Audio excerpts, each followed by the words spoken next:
નમસ્કાર, આપ જોઈ રહ્યા છો સંદેશ ન્યૂઝ, તમારી સાથે સત્યની સાથે આજનો એજન્ડા સાથે હું છું નુપુર અને હું છું આપની સાથે કૃષ્ણા। આજનો એજન્ડાની શરૂઆત કરીએ। હવે પાડોશી દેશ પાકિસ્તાનની પણ કંઈક વાત કરી લઈએ કે જ્યાંનું રાજકીય ચિત્ર કંઈક વિચિત્ર લાગી રહ્યું છે। ભારત સહિત વિશ્વભરની નજર પાકિસ્તાન પર છે, કારણ કે આવનારા કલાકોમાં ઇમરાન ખાનનું રાજકીય સ્તર પાકિસ્તાનમાં કઈ દિશામાં હશે એ સ્પષ્ટ થઈ જશે। આજે દિવસ દરમિયાન પાકિસ્તાનમાં શું રહ્યું ખાસ, એના પર હવે કરીએ નજર।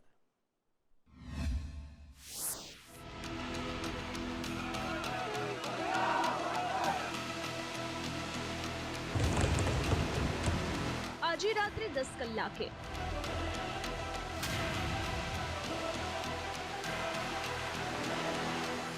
ઇમરાન ખાન રાષ્ટ્રજોગ સંબોધન કરશે।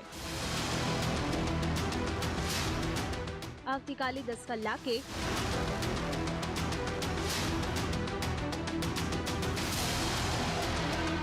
અવિશ્વાસ પ્રસ્તાવ પર થશે મતદાન। પાકિસ્તાનમાં સુપ્રીમ કોર્ટના ફેસલા બાદ પણ રાજકીય નાટક અટકવાનું નામ નથી લઈ રહ્યું। ગુરુવારે સાંજે સુપ્રીમ કોર્ટે આદેશ આપ્યો હતો કે સંસદ ફરીથી બહાલ કરવામાં આવે અને અવિશ્વાસ પ્રસ્તાવને માન્ય કરીને વોટિંગ કરવામાં આવે। તેવામાં પીએમ ઇમરાન ખાને વધુ એક સ્ટન્ટ ચાલતા આજે રાત્રે 10 કલાકે જનતાને સંબોધિત કરવાનો નિર્ણય કર્યો છે। ઇમરાન ખાને એક ઇન્ટરવ્યુમાં વાત કરતા કહ્યું કે રાજકારણમાં તેમનો આવવાનો હેતુ લોકોની સેવા કરવાનો હતો। દુનિયામાં પાકિસ્તાનની એક અલગ ઓળખ બની છે। પાकिस्तानी जनता पण તેમની સાથે છે। मैंने सोचा, पहले मैंने हॉस्पिटल के ऊपर पूरा जोर लगाया, बनाया, और उसी दौर में मैंने रियलाइज़ किया कि असल में तो पाकिस्तान में फलाई रियासत की ज़रूरत है, जिसकी वजह से मुल्क बना था इस्लामी फलाई रियासत, जो हमारा नज़रिया पाकिस्तान है। तो फिर मैंने सोचा कि मैं पॉलिटिक्स में आके इस नज़रिए के पीछे चलूँ, तो मैं पॉलिटिक्स में आया इसलिए था। પાકિસ્તાનના રાજકારણમાં ચેક એન્ડ મેટની રમત ચાલી રહી છે। ઇમરાન ખાન પોતાના વડાપ્રધાનની ખુરશી બચાવવાનો પ્રયાસ કરી રહ્યા છે। ઐતિહાસિક નિર્ણયમાં સુપ્રીમ કોર્ટે નેશનલ એસેમ્બલીના ડેપ્યુટી સ્પીકરના વિશ્વાસ પ્રસ્તાવને ફગાવી દેવાના નિર્ણયને ગેરકાયદેસર ગણાવ્યો છે। એટલું જ નહીં, સુપ્રીમ કોર્ટે સંસદના નીચલા ગૃહને ભંગ કરવાના રાષ્ટ્રપતિના નિર્ણયને પણ ફગાવી દીધો હતો। આ બધાની વચ્ચે પાકિસ્તાન સેનાએ પણ ઇમરાન ખાનને ઝટકો આપ્યો છે। વાસ્તવમાં ઇમરાન ખાન જનરલ બાજવાની જગ્યાએ તેમના પ્રિય આઈએસઆઈના ભૂતપૂર્વ વડા જનરલ ફૈઝ હમીદને આર્મી ચીફ બનાવવા માંગતા હતા। ઇમરાન ખાને જનરલ ફૈઝના પેશાવર ટ્રાન્સફરનો પણ વિરોધ કર્યો હતો। જનરલ બાજવાના કહેવા પર જનરલ ફૈઝે ઇમરાન ખાન માટે સાંસદોની વ્યવસ્થા કરી હતી। ઇમરાન ખાનને લાગ્યું કે જો જનરલ ફૈઝ આર્મી ચીફ બનશે તો તેઓ લાંબા સમય સુધી પાકિસ્તાન પર રાજ કરી શકશે, પરંતુ એવું થયું નહીં।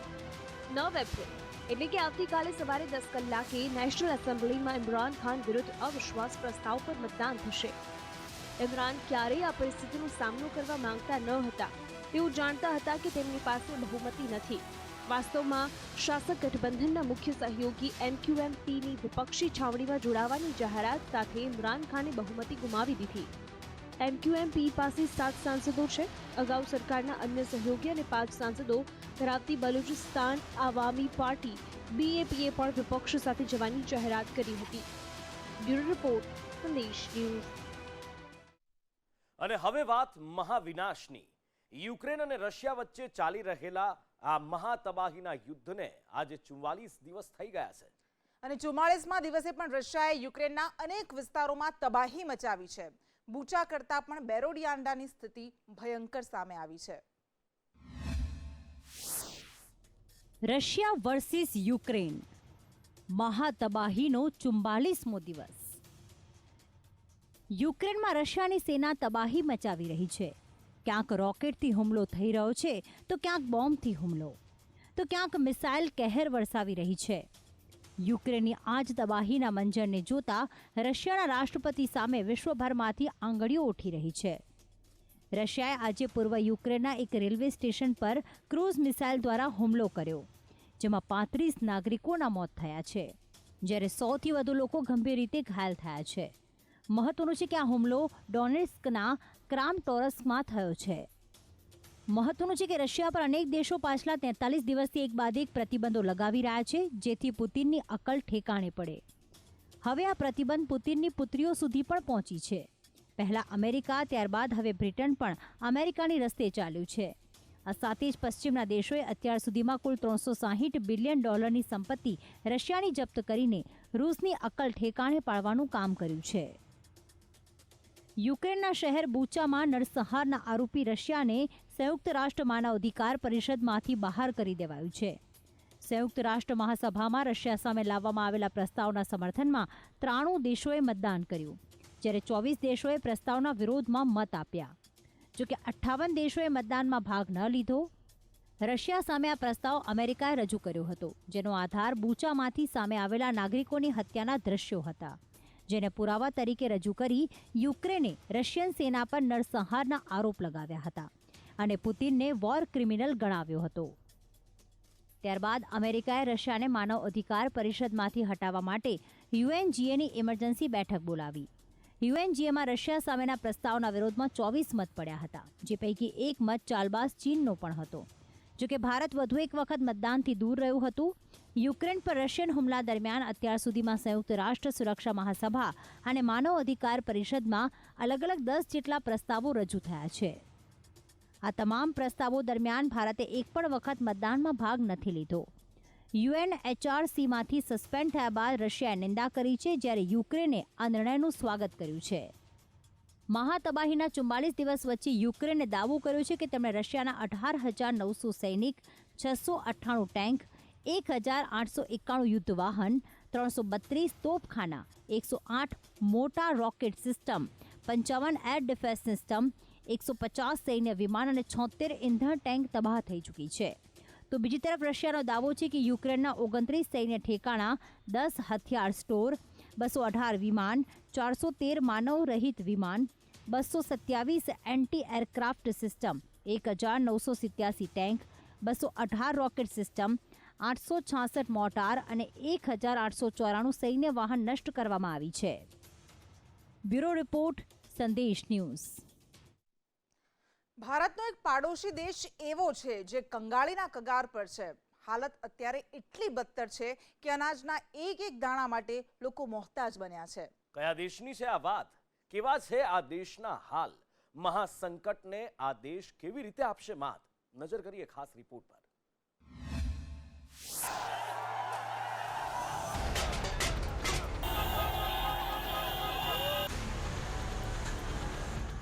આર્થિક સંકટથી હોહાપો.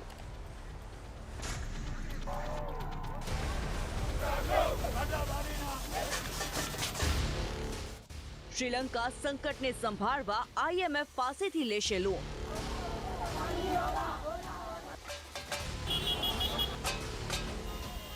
પૂર્વ મંત્રીએ લગાવ્યો ગંભીર આરોપ.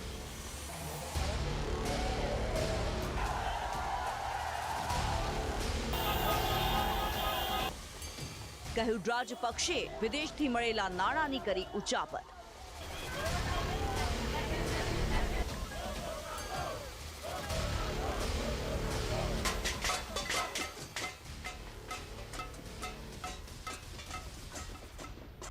ગંભીર આર્થિક સંકટનો સામનો કરી રહેલું શ્રીલંકા હવે ઇન્ટરનેશનલ મોનેટરી ફંડ પાસેથી લોન લેશે. આ સાથે શ્રીલંકાએ એશિયન ડેવલપમેન્ટ બેંક અને વર્લ્ડ બેંક પાસેથી પણ લોન લેવાની તૈયારી કરી લીધી છે. આ અંગે IMF સાથે વાત કરવા માટે નાણાકીય નિષ્ણાતોની 3 સભ્યની સલાહકાર સમિતિની રચના કરવામાં આવી છે. આ સમિતિમાં શ્રીલંકાના સેન્ટ્રલ બેંકના પૂર્વ ગવર્નર ઇન્દ્રજીત કુમાર સ્વામીનો સમાવેશ કરવામાં આવ્યો છે. સમિતિને દેવાની કટોકટીને પહોંચી વળવા પગલાં સૂચવવા માટે પણ કહેવામાં આવ્યું છે. આ દરમિયાન એશિયન ડેવલપમેન્ટ બેંકે 2022માં શ્રીલંકાના આર્થિક વિકાસમાં 2.5%નો સામાન્ય સુધારો રહેવાનો અંદાજ મૂક્યો છે. મહત્વનું છે કે રાજપક્ષે સરકાર વિરુદ્ધ દેશભરમાં થઈ રહેલ વિરોધ વચ્ચે પૂર્વ મંત્રી અને સાંસદ ચંપિકા રાણાવાકાએ ગુરુવારે કહ્યું હતું કે રાજપક્ષે પરિવારે દેશને ઘણો લૂંટ્યો છે. 2004થી 2014 સુધી તેમના કાર્યકાળ દરમિયાન તેમણે 19 અબજ US ડોલરની ઉચાપત કરી હતી. સરકારે આંતરરાષ્ટ્રીય નાણાકીય બજારોમાંથી મોટી રકમ લીધી હતી અને એને સમયસર ચૂકવી ન હતી. શ્રીલંકાની વર્તમાન સ્થિતિ એવી છે કે અનાજના એક દાણા માટે મોહતાજ બની ગઈ છે શ્રીલંકાની સામાન્ય જનતા. 119 અરબની નોટ છાપીને શ્રીલંકાએ નવો રેકોર્ડ ભલે બનાવ્યો હોય, જો કે સવાલ એ છે કે શું મોટી નોટ છાપીને ખતમ થઈ જશે આ સંકટ? અત્યારે સ્થિતિ એવી છે કે સામાન્ય નાગરિકથી લઈ શ્રીલંકાની સેલિબ્રિટીઓએ પણ સરકાર વિરુદ્ધ સૂત્રોચ્ચાર કરી રહી છે.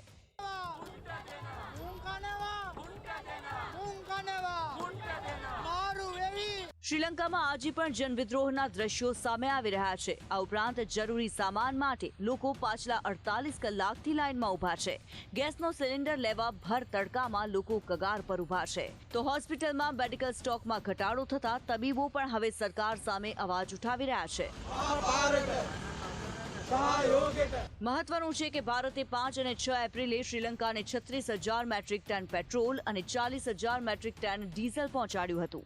ભારતે અત્યાર સુધીમાં 2,70,000 મેટ્રિક ટન ઈંધણ અને આવશ્યક દવાઓ શ્રીલંકાને મોકલી છે.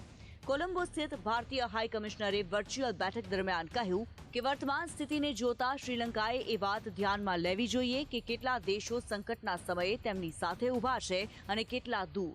भारत श्रीलंका माटे जे कर्યું છે તે હવે जग जाहिर है. भारत का उच्चायुक्त यहाँ पे लेकिन फिर भी इतना जरूर है कि ये बात तो श्रीलंका को देखनी होगी और श्रीलंका के लोगों को देखनी होगी कि किस देशों से संबंध, किन देशों से संबंध उनको क्या लाभ पहुंचा रहे हैं या लाभ नहीं पहुंचा रहे हैं.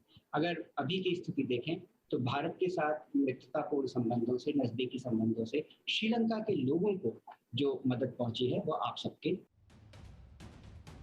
શ્રીલંકામાં રાજપક્ષે સરકાર સામે જાહેર વિરોધ ઉગ્ર બન્યો છે. ગુરુવારે ગોતબાયા સરકારના મંત્રી જોન્સન ફર્નાન્ડોની ઓફિસની બહાર દેખાવકારોએ પ્રદર્શન કર્યું હતું. આ વિરોધમાં મહિલાઓ, બાળકો અને ખાસ શિક્ષિત યુવાનો જોડાયા હતા. હજારો વિરોધીઓ વિરોધ કરી રહ્યા છે અને રાષ્ટ્રપતિ ગોતબાયા રાજપક્ષેના તાત્કાલિક રાજીનામાની માંગ કરી રહ્યા છે. એ લોકોનું કહેવું છે કે અમારી પાસે અમારી જરૂરિયાતો પૂરી કરવા માટે પૈસા નથી. દેશમાં વિદેશી દેવું સતત વધી રહ્યું છે. આ તમામ પરિસ્થિતિને જોતા હવે જોવું એ રહ્યું કે ફરી બેઠું કેવી રીતે થાય છે.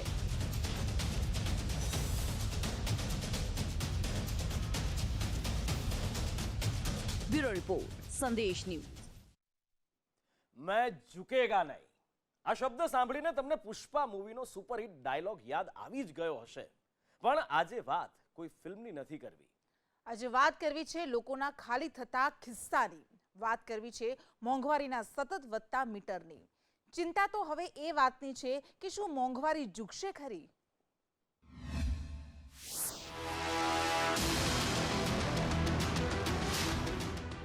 આંખો અદ્ધર કરતી મોંઘવારી.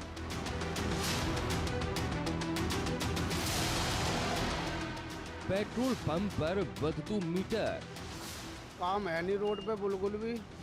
गर्मी इतनी पड़ रही है. गैस ये मान ले 250 रुपए की एक बार में डलती है. पूरे दिन में 500 रुपए की गैस डल जाती है. तो बीजी तरफ લીલી શાકભાજી પણ બની લાંગ. बोलो 70 रुपया में एक नींबू. दूसरा पीछे से भी सब्जी जो है महंगी आ रही है. फल फ्रूट जो है वो भी महंगे हैं. गरीब आदमी का जीना मुश्किल है.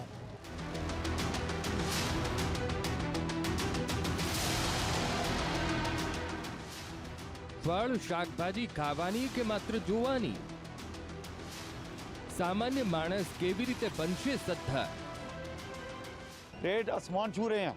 गरीब आदमी का गुजारा नहीं हो सकता. ना तो वो खाना खा सकता है, जो अमीर आदमी वो तो खाएगा, लेकिन गरीब आदमी का जीना मुश्किल हो गया है.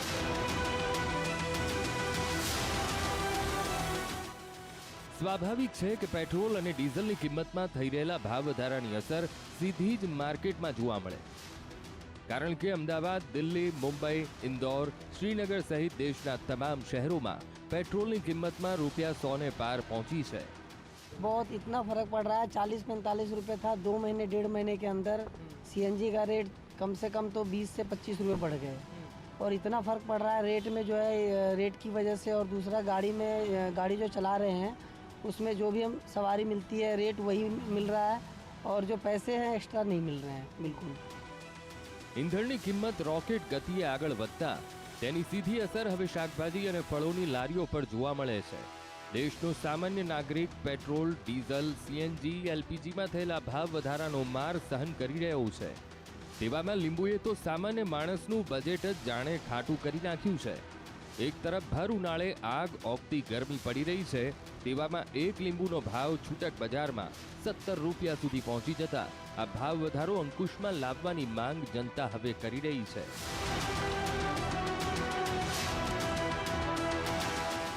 कोई 100 रुपए से कम नहीं है. बीन्स लो तब भी जाओ 100 रुपए आ रही है. शिमला लो तब भी 100 रुपए आ रही है. यानी कोई सब्जी ऐसी नहीं है जो आम आदमी गरीब आदमी उसे खरीद सके. પાછલા 3 મહિનામાં ગુજરાતમાં વધેલા શાકભાજીના ભાવ પર નજર કરીએ તો ફેબ્રુઆરી માસમાં 50 રૂપિયા કિલો મળતું લીંબુ 320 ને પાર પહોંચ્યું છે. આમ બટેટા 30 થી 40, ટામેટા 40 થી 50 રૂપિયા કિલોએ મળી રહ્યા છે. તો કોબીજ 40 રૂપિયા, જ્યારે ફુલાવર 80, તો વટાણા 100 રૂપિયા, જ્યારે લીલા મરચા 100 થી 120 રૂપિયા કિલોએ મળતા જનતા ત્રાહિમામ પોકારી ઉઠી છે. सामान इतना बहुत ज़्यादा महंगा हुआ है. हम ये गुजारिश करते हैं गवर्नमेंट से, गवर्नमेंट इन चीज़ों पे ध्यान दे, इन चीज़ों पे सब्जियों पे और फ्रूट पे ध्यान दे, क्योंकि नवरात्रे भी चल रहे थे और बहुत ज़्यादा सब्जी और फ्रूट बहुत ज़्यादा महंगा हुआ है.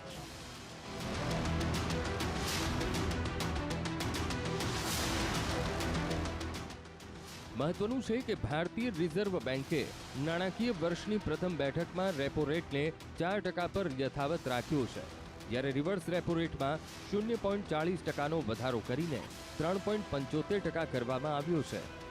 આ સિવાય આરબીઆઈએ ફાઇનાન્શિયલ યર 2023 માટે જીડીપી ગ્રોથના અનુમાનને 7.8%થી ઘટાડીને 7.2% કર્યું છે. મોંઘવારી દરનું અનુમાન 4.5%થી વધારીને 5.7% કરવામાં આવ્યું છે. બ્યુરો રિપોર્ટ, સંદેશ ન્યૂઝ. ધર્મ એ અંગત બાબત છે. દરેક વ્યક્તિને પોતાના ધર્મનું પાલન કરવાની આઝાદી છે, પરંતુ ભારતમાં ધર્મને હથિયાર બનાવીને વિવાદ ઊભા કરવાની કોશિશો થતી રહે છે. પહેલા હિજાબ, એ બાદ હલાલા મીટ અને એ બાદ નવરાત્રીમાં મીટની દુકાનો ઉપર પ્રતિબંધ અને હવે લાઉડ સ્પીકર પર અઝાનના ઉપયોગને લઈ ઘમાસાણ મચ્યું છે. પહેલા આવ્યો હિજાબ વિવાદ, પછી આવ્યો હલાલ મીટનો વિવાદ, કર્ણાટકમાં નવરાત્રમાં મીટ શોપ પર વિવાદ અને હવે મચ્યું નમાઝ અને અઝાન પર ઘમસાણ. દેશમાં ફરી તેજ થઈ ગઈ છે હિન્દુ મુસ્લિમની રાજનીતિ. જ્યાં કટ્ટરતા હોય ત્યાં તર્કનો છેદ ઉડી જતો હોય છે. મહારાષ્ટ્ર, કર્ણાટક, રાજસ્થાનમાં લાઉડ સ્પીકરમાં અઝાનના વિવાદે તૂલ પકડ્યું છે. વાસ્તવમાં આ વિવાદની શરૂઆત થઈ મનસેના રાજ ઠાકરેના એક નિવેદનથી, જેમાં તેમણે મહારાષ્ટ્ર સરકારને મસ્જિદોમાંથી લાઉડ સ્પીકર હટાવવાની માંગ કરી. તેમણે તો ધમકી આપી દીધી હતી કે મસ્જિદોમાં લાઉડ સ્પીકરનો ઉપયોગ બંધ થાય, નહીતર મસ્જિદોની બહાર લાઉડ સ્પીકરમાં હનુમાન ચાલીસાનો પાઠ કરાશે. ज्या मशिदीच्या बाहेर हे भोंगे लागतील त्याच्या दुप्पट समोर स्पीकर लावायचे आणि हनुमान चालीसा लावायचा. બસ આ નિવેદનથી ધમસાણ મચ્યું અને અન્ય રાજ્યોમાં પણ અઝાન અને લાઉડ સ્પીકરને લઈને રાજનીતિ ગરમાય. કર્ણાટકમાં કેટલાક હિન્દુ સંગઠનો અને ભાજપના નેતાઓએ કહ્યું કે મસ્જિદોમાં લાઉડ સ્પીકરનો ઉપયોગ બંધ થવો જોઈએ, કારણ કે આસપાસના લોકોને ખલેલ પહોંચે છે. તો કર્ણાટકના સ્વાસ્થ્ય મંત્રીએ કહ્યું કે કાયદો બધા માટે સરખો હોવો જોઈએ. So it is not applicable to one religion or anything. It applies to all. A law applies to each and every citizen. So let us not politicize everything. આ વિવાદ વચ્ચે જામિયા મસ્જિદના પ્રમુખ ઇમામ મોહમ્મદ ઇમરાન રશીદીએ અઝાન અને લાઉડ સ્પીકરને લઈને કહ્યું કે તેનો ઉકેલ શોધવાની તૈયારી થઈ રહી છે. पुलिस के तरफ से एक नोटिस जारी हुई है कि सुप्रीम कोर्ट का आदेश ये है कि इतने डीबी में साउंड रखना चाहिए, आप अगर उल्लंघन करते हैं तो आप पर कार्रवाई की जाएगी. तो इस तरह की नोटिसें मिली हुई हैं. हम वही शुरू से कहते आ रहे हैं कि हम जो कानून सुप्रीम कोर्ट की तरफ से बनाया गया है उस पर पालन करने ही के लिए हमने डिवाइस तैयार किया है, ताकि किसी भी तरह किसी को तकलीफ ना हो और साउंड जितने डीबी में होना चाहिए उतने में हम कंट्रोल कर सकें. तो ये जो नोटिसें दिए गए हैं तो उसके हिसाब से मसाजिद वाले भी इन बातों पे अमल करेंगे और इसी तरह मंदिरों के लिए भी शायद नोटिसें जारी हुई हैं तो वो भी उस पर अमल करेंगे. सब अगर अमल कर लेते हैं तो किसी को कोई तकलीफ नहीं होगी. આ વિવાદમાં બિહારના મંત્રી જનક રામે પણ ઝંપલાવ્યું. हिंदुओं के महापर्व होता है, उसमें बड़े तेज गति से आवाज़ बजाना, गाड़ी चलाना, ये इस पर रोक लग जाती है। लेकिन संविधान के हवाला देने वाले लोगों को जब मस्जिदों पे लाउड स्पीकर बजता है तो पढ़ने वाले बच्चों को कहीं ना कहीं बाधाएं पहुंचती है। तो कानून जब देश का संविधान और अम्बेडकर साहब के दिए हुए संविधान के, तो बाबा साहब के हवाला दे करके संविधान की बात करके एक वर्ग को आपने कहीं ना कहीं रोक लगा देते हैं, तो मस्जिद पर भी रोक लगनी चाहिए। તો રાજસ્થાનના અજમેર પ્રશાસને તો તમામ જાહેર અને ધાર્મિક સ્થળો પર ધ્વનિ પ્રદૂષણને રોકવા લાઉડસ્પીકરના ઉપયોગ પર રોક લગાવી દીધી. કેરળના રાજ્યપાલ આરિફ મોહમ્મદે આ વિવાદને બકવાસ ગણાવી લીધો. જો કે એવું નથી કે આ મુદ્દા પર રાજકીય નેતાઓએ જ ધમસાણ મચાવ્યું છે. ગાયક કલાકાર અનુરાધા પૌડવાલે પણ લાઉડસ્પીકર પર અઝાનને લઈને સવાલ ઉઠાવતા કહ્યું કે હું વિશ્વના અનેક દેશોમાં ગઈ છું, મેં હું ક્યાંય નથી જોયું જે ભારતમાં જોયું છે. હું કોઈ ધર્મના વિરોધમાં નથી, પરંતુ ભારતમાં તેને જબરદસ્તી પ્રોત્સાહિત કરાય છે, જેથી અન્ય સમુદાયના લોકો સવાલ ઉઠાવે છે કે જો તેઓ લાઉડસ્પીકરનો ઉપયોગ કરી શકે તો અમે કેમ નહીં. મધ્ય પૂર્વના દેશોમાં લાઉડસ્પીકરના ઉપયોગ પર પ્રતિબંધ છે. જો મુસ્લિમ દેશો તેને પ્રોત્સાહિત નથી કરતા તો ભારતમાં તેની શું જરૂર છે? જો કે આ પહેલા સોનુ નિગમ અને કંગના રનૌત પણ આ મુદ્દાને લઈને આવા સવાલ ઉઠાવી ચૂક્યા છે. આમ એક બાદ એક મુદ્દાને લઈને ધર્મને હથિયાર બનાવીને વિવાદ ઊભો કરાતો રહે છે અને રાજકીય પાર્ટીઓ તેમાં પોતાના રાજકીય રોટલા શેકતી રહે છે. બ્યુરો રિપોર્ટ, સંદેશ ન્યૂઝ. ગોરખનાથ મંદિર પર હુમલો કરનાર અહેમદ મુર્તુઝા અબ્બાસી એટીએસની પૂછપરછમાં દરરોજ નવા ખુલાસા કરી રહ્યો છે. પોતાના જેહાદી ઈરાદાનો ખુલાસો કર્યા બાદ હવે મુર્તઝાએ એ પણ કબૂલાત કરી છે કે તેણે રમઝાનના પહેલા દિવસે એટલે કે 3 એપ્રિલની સાંજે ગોરખનાથ મંદિર પર શા માટે હુમલો કર્યો. અને આટલું જ નહીં, મુર્તઝાએ એ પણ કબૂલાત કરી કે તેણે અન્ય કોઈ નાગરિક પર નહીં પરંતુ માત્ર યુનિફોર્મમાં આવેલા પોલીસ કર્મીઓ પર જ શા માટે હુમલો કર્યો.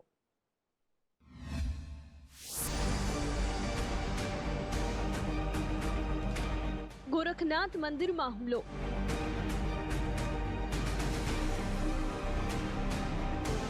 કબૂલાત અને તપાસમાં મોટો ખુલાસો.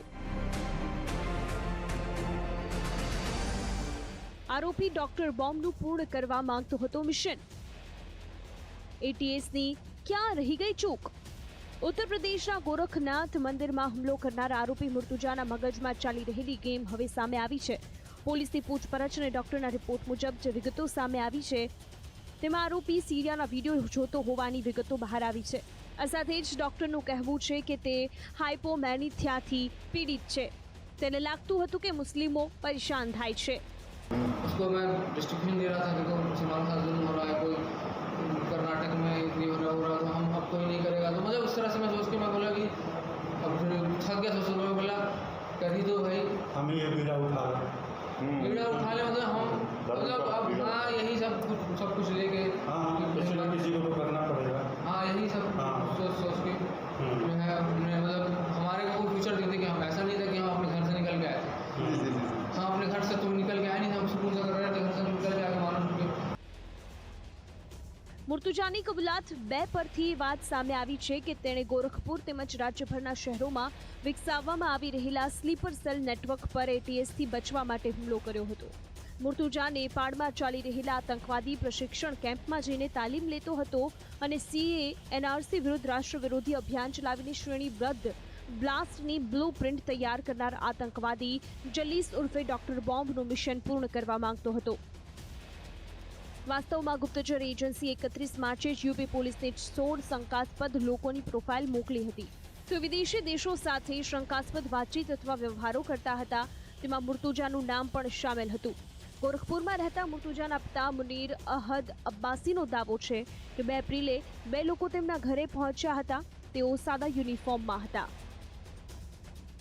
જ્યારે મુર્તુજાના પરિવારે તેને આ અંગે જાણ કરી તો તે આખી વાત સમજી ગયો. તે જાણતો હતો કે તે એટીએસના રડાર હેઠળ આવી ગયો છે અને હવે તેના માટે બચવું મુશ્કેલ છે.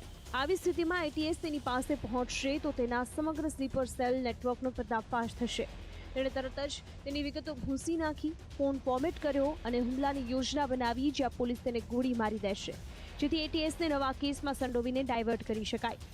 એટલું જ નહીં, મુર્તુજાના મનમાં જેહાદ કેટલી હદે પ્રબળ હતો તેનો અંદાજો એ વાત પરથી લગાવી શકાય છે કે તે નેપાળ બોર્ડર પર ચાલતી નેશનલ એજ્યુકેશનલ સોસાયટીમાં જઈને આતંકની તાલીમ લઈ રહ્યો હતો.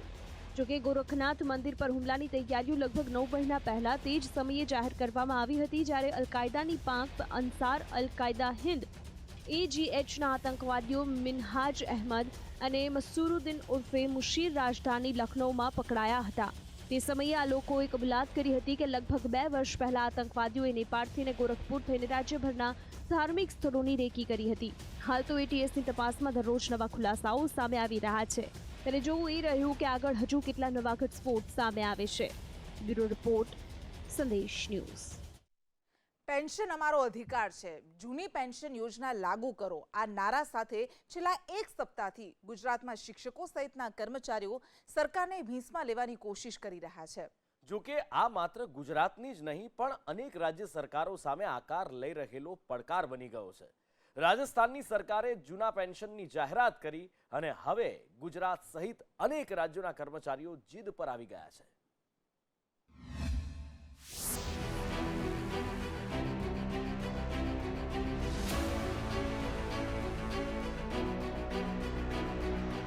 ભીખ નહીં હક માંગીએ છીએ, ટેન્શન નહીં પેન્શન માંગીએ છીએ જેવા બેનર્સ અને માથા પર પટ્ટી બાંધીને જૂની પેન્શન યોજના લાગુ કરવા શિક્ષકો અને સરકારી કર્મચારીઓ આજે રાજ્યવ્યાપી ધરણા કરી રહ્યા છે. રાષ્ટ્રીય સંયુક્ત મોરચા દ્વારા ધરણાનું આયોજન કરવામાં આવ્યું અને કર્મચારીઓએ સરકારને ભીંસમાં લેવાનો પ્રયાસ કર્યો. સુરતમાં તો શિક્ષકોએ માથે પટ્ટી બાંધીને 4200 ગ્રેડ પેની માંગ પણ સાથે જ મૂકી. આ ઉપરાંત ગાંધીનગર, રાજકોટ, સુરત, છોટાઉદેપુર, અરવલ્લી સહિતની જગ્યાઓએ પણ આ જ રીતે વિરોધ અને ધરણા શિક્ષકોએ કર્યા અને સરકાર સુધી પોતાની વાત પહોંચાડવાનો પ્રયત્ન કર્યો. કર્મચારીઓનું કહેવું છે કે નિવૃત્તિ બાદ આર્થિક સુરક્ષા માટેનું આ આંદોલન છે. જો રાજસ્થાન અને બંગાળમાં જૂની પેન્શન સ્કીમ લાગુ હોય તો ગુજરાતમાં લાગુ કેમ ન કરી શકાય? આ માંગ સાથે શૈક્ષિક મહાસંઘે દાવો કર્યો કે શિક્ષકોની સાથે સાથે તમામ સરકારી વિભાગોના કર્મચારીઓ આ આંદોલનમાં જોડાશે. કે જ્યાં સુધી મારા શિક્ષક ભાઈ બહેન, મારા કર્મચારીગણ સર્વેને, તમામ ખાતાના કર્મચારીગણને રાષ્ટ્રીય શૈક્ષિક મહાસંઘ સંયુક્ત મોરચો પેન્શન યોજના જૂની જે છે કાર્ય ચાલુ રાખશે. જ્યાં સુધી ઓલ્ડ પેન્શન યોજના નાબૂદ લાવવામાં નહીં આવે અને નવી પેન્શન યોજના નાબૂદ નહીં કરવામાં આવે ત્યાં સુધી અમારું સંગઠન ઓલરેડી નવા કાર્યક્રમો રાજ્ય મારફતે જે પ્રમાણે કાર્યક્રમ આપવામાં આવશે એ કાર્યક્રમ આવનારા સમયની અંદર એ શિક્ષકોનું જે નિવૃત્તિ કાળ બાદની જીવન છે એ ખૂબ સારું વીતે એના માટે જૂની પેન્શન યોજના ખૂબ વહેલાસર એમને આપવામાં આવે એવી વિનંતી કરવા માટે સરકારશ્રી તરફથી કોઈ હકારાત્મક પ્રત્યુત્તર ન મળવાના કારણે એક સંયુક્ત મોરચાની રચના કરવામાં આવી છે અને સંયુક્ત મોરચાના ભાગરૂપે આજે સમગ્ર ગુજરાત રાજ્યના તમામ જિલ્લાઓની અંદર આ એક જનસૈલાબ નીકળી અને આ આંદોલનની શરૂઆત થઈ રાજસ્થાનની સરકારના એક નિર્ણયથી. ઉત્તર પ્રદેશ વિધાનસભાની ચૂંટણી લડાઈ રહી હતી ત્યારે રાજસ્થાન સરકારે કર્મચારીઓને ઓછી લાભદાયી એવી નવી પેન્શન સ્કીમ NPS રદ કરીને જૂની સ્કીમ ફરી લાગુ કરવાની જાહેરાત કરી અને આ મુદ્દાએ તૂલ પકડી લીધું. યુપીમાં પણ રાજકીય પાર્ટીઓએ જૂની પેન્શન યોજનાને મુદ્દો બનાવવાનો પ્રયાસ કર્યો તો ગુજરાત સહિત અન્ય રાજ્યો પણ તેમના કર્મચારીઓના વિરોધનો સામનો કરી રહ્યા છે. છત્તીસગઢ અને ઝારખંડની સરકારે જૂની પેન્શન યોજના લાગુ કરવા અંગે વિચારણા હાથ ધરી છે તો હિમાચલ પ્રદેશ, મધ્યપ્રદેશ, હરિયાણામાં પણ તેને લઈને ગણગણાટ શરૂ થઈ ચૂક્યો છે. 2004 બાદ સરકારી નોકરીઓમાં જોડાયેલા કર્મચારીઓને જૂની પેન્શન યોજનાનો લાભ નથી મળતો. તેને બદલે તેમને નવી પેન્શન યોજના આપવામાં આવી છે. જોકે સરકાર આ માંગણીઓ પર મૌન છે કારણ કે આ મુદ્દે કોઈ ઉતાવળું પગલું લઈ શકાય તેમ નથી. શા માટે કર્મચારીઓ જૂની પેન્શન સ્કીમ બહાલ કરવાની માંગ કરી રહ્યા છે? તેના પાછળ પણ કેટલાક કારણો છે. બંને પેન્શન સ્કીમના તફાવતના મુખ્ય મુદ્દા પર નજર કરીએ તો જૂની પેન્શન યોજનામાં પેન્શન માટે પગારમાંથી કોઈ કપાત નહીં. નવી પેન્શન યોજનામાં પગારમાંથી 10%ની કપાત. જૂની પેન્શન યોજના સુરક્ષિત પેન્શન યોજના છે. નવી પેન્શન યોજના શેર બજાર આધારિત અસુરક્ષિત યોજના છે. જૂની પેન્શન યોજનામાં નિવૃત્તિ સમયે છેલ્લા પગારના 50% રકમ પેન્શન તરીકે પ્રાપ્ત થવાની ગેરંટી છે. નવી પેન્શન યોજનામાં નિવૃત્તિ સમયે પેન્શનની કોઈ ગેરંટી નથી. બની શકે તમામ રકમ ડૂબી જાય. અને આ જ બધા કારણોસર જૂની પેન્શન સ્કીમને વધુ સુરક્ષિત માનવામાં આવી રહી છે અને તેને પરત લાવવાની અને નવી સ્કીમ રદ કરવાની માંગણીઓ મજબૂત બની છે. બ્યુરો રિપોર્ટ, સંદેશ ન્યૂઝ. અનેક બેઠકો વાટાઘાટો બાદ આખરે 5મા દિવસે ડોક્ટર્સની હડતાલ સંપૂર્ણપણે સમેટાઈ ગઈ છે. સરકારે ડોક્ટર્સને ખાતરી આપતા હવે 10,000થી વધુ તબીબો ડ્યુટી પર પરત ફરશે. પરંતુ ડોક્ટર્સની આ 5 દિવસની હડતાળ દર્દીઓ માટે હાલાકીની હારમાળા લઈને આવી. ડોક્ટર્સ અને સરકાર વચ્ચેના ઘર્ષણે વગર વાંકે દર્દીઓ દંડાયા. રાજ્યમાં હાલ હડતાળ અને વિરોધની મોસમ ચાલી રહી છે. એક તરફ કેટલાક સંગઠનો જૂની પેન્શન યોજનાને લઈને સરકાર પર દબાણ કરી રહ્યા છે, તો બીજી તરફ ગુજરાતની સરકારી હોસ્પિટલ્સના 10,000 ડોક્ટર્સ છેલ્લા 5 દિવસથી હડતાળ પર હતા. સરકાર દ્વારા આ હડતાળને સમેટવા બેઠકો કરાઈ અને આખરે તેમની માંગણીઓ સ્વીકારી લેવામાં આવતા ડોક્ટર્સે હડતાળ સમેટી લીધી છે. સરકારે ઠરાવ પણ પસાર કરવાની ખાતરી આપી છે. બેઠકમાં ખાસ કરીને ડોક્ટર્સનો સમયગાળો સળંગ ગણવો, ન્યૂ પેન્શન સ્કીમ, GEMERના ડોક્ટર્સને લાભ આપવા જેવી મુખ્ય માંગણીઓ અંગે ચર્ચા કરાઈ અને 30 એપ્રિલથી નવા ઠરાવના અમલની ખાતરી પણ સરકારે આપી. અને લાગણીઓને માન આપી અને એમની સાથે વાત કરી અને ખૂબ હકારાત્મક વાતાવરણની અંદર આ જૂના પ્રશ્નો, ક્યાંક ન નિર્ણય લેવાયા હોય એવા તમામ પ્રશ્નોનો આ મિટિંગથી સરકાર તરફથી સુખદ ઉકેલ લાવવામાં આવ્યો છે. અને આજે અમારા જે આંદોલન હતું એનો આજે સુખદ અંત આવ્યો છે. મોટાભાગની અમારી 5 સંગઠન જે GGDFના સંગઠન છે, GMTA, GMERS, faculty association, ESIS class 1, class 2, medical officer class 1, class 2 અને જીડા, government in service doctors association, એ તમામ જે સંગઠનો છે એની વિવિધ જે માગણીઓ છે સાહેબે કોમ્પ્રિહેન્સિવલી કવર કરી. તેમની મુખ્ય માંગણીઓ પર નજર કરીએ તો છેલ્લા 3 વર્ષથી ડોક્ટર્સના ગ્રેડ પેમાં સુધારો, ક્ષેત્રીય ફેરણી ભથ્થાની માંગણી, જૂની પેન્શન યોજના લાગુ કરવી, જેમાંથી સરકારે તબીબોની કેટલીક માંગણીઓ ગુરુવારે સ્વીકારી હતી, જેમાં 1 જૂન 2019થી નોન પ્રાઇવેટ પ્રેક્ટિસિંગ અલાઉન્સ વધારીને 20% કરાશે. 3 વર્ષના એરિયર્સની ચૂકવણી પણ કરાશે. 5 સરખા હપ્તામાં એપ્રિલ 2022થી એપ્રિલ 2024ની વચ્ચે અપાશે. NPPAની બેઝિક મર્યાદા 2,27,500 નિયત કરાઈ. બોન્ડેડ તબીબોનું માસિક ફિક્સ વેતન વધારીને 95,000 કરાયું. કરાર આધારિત તબીબોનું માસિક વેતન વધારીને 75,000 કરાયું છે. 88,000 જેટલા ડોક્ટર્સને લાભ મળશે. ડોક્ટર્સની સેવા સળંગ કરવા અંગેની માંગ સ્વીકારાઈ છે. અનુસ્નાતક ડોક્ટર્સમાં 10% બેઠકો આરક્ષિત કરાઈ. GMERSના ડોક્ટર્સને રાજ્ય સરકારના ડોક્ટર્સની સમકક્ષ લાભ મળશે. ગુરુવારે સરકાર કેટલીક માંગણીઓને લઈને હડતાળિયા ડોક્ટર્સ સામે ઝૂકી હતી, પરંતુ તેમ છતાં આંદોલન 2 ભાગમાં વહેંચાઈ ગયું હતું. GIDA એટલે કે Gujarat in service doctors association સાથે જોડાયેલા ડોક્ટર્સે હડતાળ સમેટી અને 4,000 જેટલા ડોક્ટર્સ પહેલા ડ્યુટી પર પરત ફર્યા.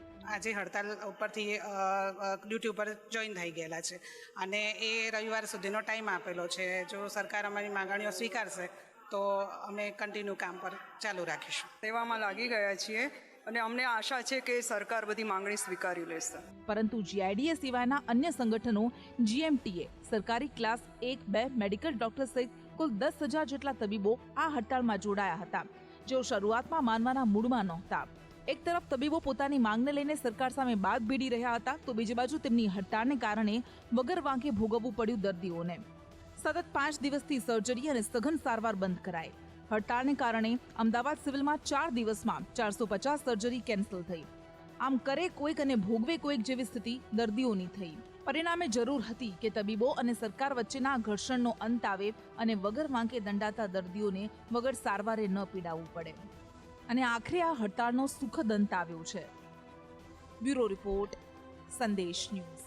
26/11ના માસ્ટરમાઇન્ડ હાફિઝ સઈદને વધુ 2 આતંકવાદી કેસમાં 31 વર્ષની જેલ ફટકારવામાં આવી છે. ટેરર ફંડિંગના 2 કેસમાં કોર્ટે સજા સંભળાવી છે. આ સાથે જ 3,40,000 રૂપિયાનો દંડ પણ ફટકારાયો છે.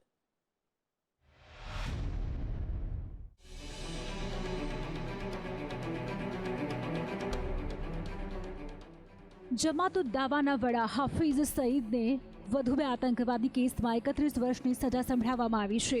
સાથે જ સઈદ પર કોર્ટે 3,40,000 રૂપિયાનો દંડ ફટકાર્યો છે. તેને ટેરર ફંડિંગમાં 2 કેસમાં કોર્ટે સજા સંભળાવી છે.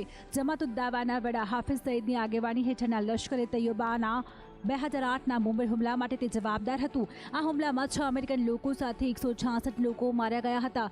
સંયુક્ત રાષ્ટ્રએ સઈદને વૈશ્વિક આતંકવાદી જાહેર કર્યો હતો. અમેરિકાએ તેના પર $10 મિલિયન ઇનામ પણ જાહેર કર્યું છે. જમાત ઉદ દાવાના પ્રમુખ હાફિઝ સઈદને સંયુક્ત રાષ્ટ્રએ વૈશ્વિક આતંકી જાહેર કર્યો છે. હાફિઝ સઈદને કાઉન્ટર ટેરરિઝમ ડિપાર્ટમેન્ટે જુલાઈ 2019માં તે સમયે પકડ્યો હતો જ્યારે તે લાહોરથી ગુંજરાવાલા જઈ રહ્યો હતો. બ્યુરો રિપોર્ટ, સંદેશ ન્યૂઝ. અને આ સાથે જ આજનો એજન્ડામાં અત્યારે સમય થયો છે આપનાથી વિદાય લેવાનો. વધુ સમાચાર માટે જોતા રહો સંદેશ ન્યૂઝ. નમસ્કાર.